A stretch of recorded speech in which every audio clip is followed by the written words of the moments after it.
बिरजू दिल्ली का रहने वाला 21 साल का एक साधारण सा लड़का था। बिरजू को पहाड़ बहुत पसंद थे और सबसे ज्यादा खुशी देते थे, इसलिए वो हर महीने कम से कम एक बार पहाड़ों में घूमने आ जाता था। इस बार वो अपने पहाड़ी दोस्त समीर के साथ मसूरी घूमने आता था। मसूरी के आसपास के एरियाज में घूमते हुए वो लोग राधा भवन के किले के पास पहुंच गए। बिरजू की नजर जैसे ही इस खंडर हुए किले पर पड़ी, वो बस वहीं रुककर उसे देखने लगा।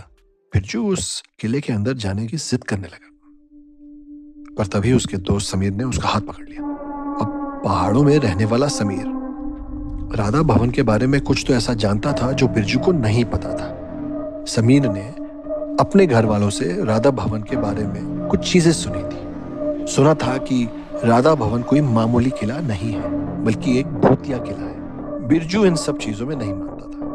उसका मानना था कि भूत प्रेत या पैरानॉर्मल जैसा कुछ होता ही नहीं। पर समीर बार बार उसे अंदर जाने से मना कर रहा था। अब इन्हीं बातों के बीच वहां से मसूरी के कुछ लोकल्स गुजर रहे थे।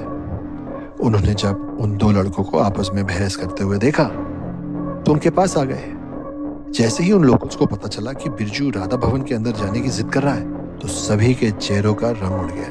फिर उन्होंने बताया कि वहां की कहानी क्या है। उन्होंने बताया कि 1871 में बने इस राधा भवन की अपनी ही एक कहानी है। ऐसा माना जाता है कि कोलकाता के राजा जब मसूरी आए तो उन्हें यहाँ की वादियों से प्यार हो गया और उन्होंने अपने इस प्यार की निशानी के लिए एक किला बनवाया और उसका नाम राधा भवन रख दिया।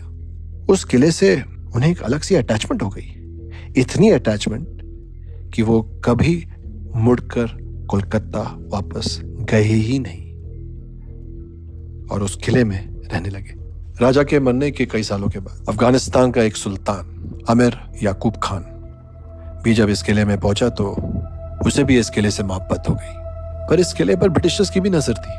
ब्रिटिशर्स के बहुत कोशिश करने के बावजूद भी सुल्तान ने उस किले को नहीं छोड़ा और उसका अंजाम बुरा था। ब्रिटिशर्स ने सुल्तान को उसी किले की एक काल कोठरी में बंदी बनाकर रख दिया और उसी में सुल्तान की मौत भी हो गई। कहते हैं कि सुल्तान ने अपना शरीर तो छोड़ दिया, पर उनकी आत्मा उस किले को नहीं छोड़ पाई। सुल्तान के मरने के बाद राधा भवन में रह रहे ब्रिटिशर्स के साथ बहुत से पैरानॉर्मल इंसिडेंट्स होने लग गए और उन्हें डर कर वहां से भागना पड़ा। माना जाता है कि सुल्तान की आत्मा आज भी उस किले में रहती है और सुल्तान की आत्मा को उस किले में किसी भी और का होना बर्दाश्त नहीं है। कई लोग जो उस किले में गए हैं उनमें से बहुत लोग पागल हो गए और कुछ तो कभी किले से फिर कभी वापस ही नहीं लौटे। आज भी रात में उस किले से सुल्तान की दर्दनाक चीखने चिल्लाने की आवाजें आती हैं।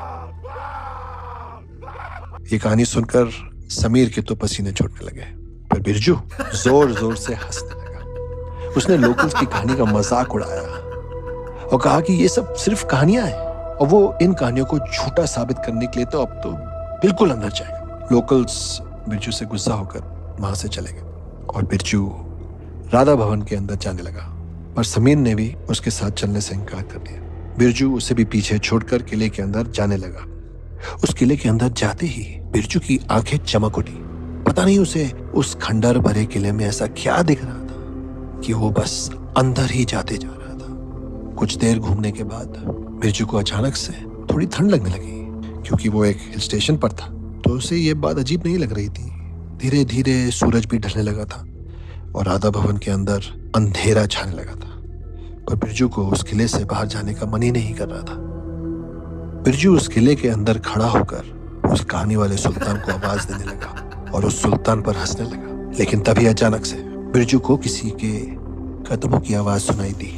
पहले तो बिरजू को वो अपने मन का वहम लगा, पर तभी उसको कानों में उसे ऐसा लगा कि जैसे कोई बगल में खड़ा सांसें ले रहा हो।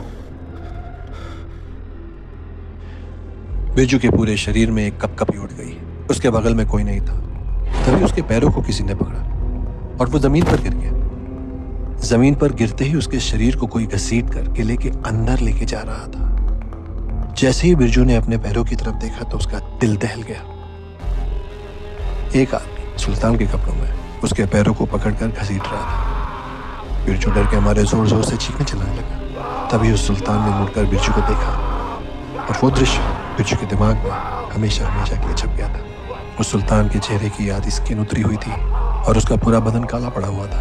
बिरजू समझ गया था कि ये उसी सुल्तान की आत्मा है और उन लोकल्स की बताई हुई कहानी बिल्कुल सच थी।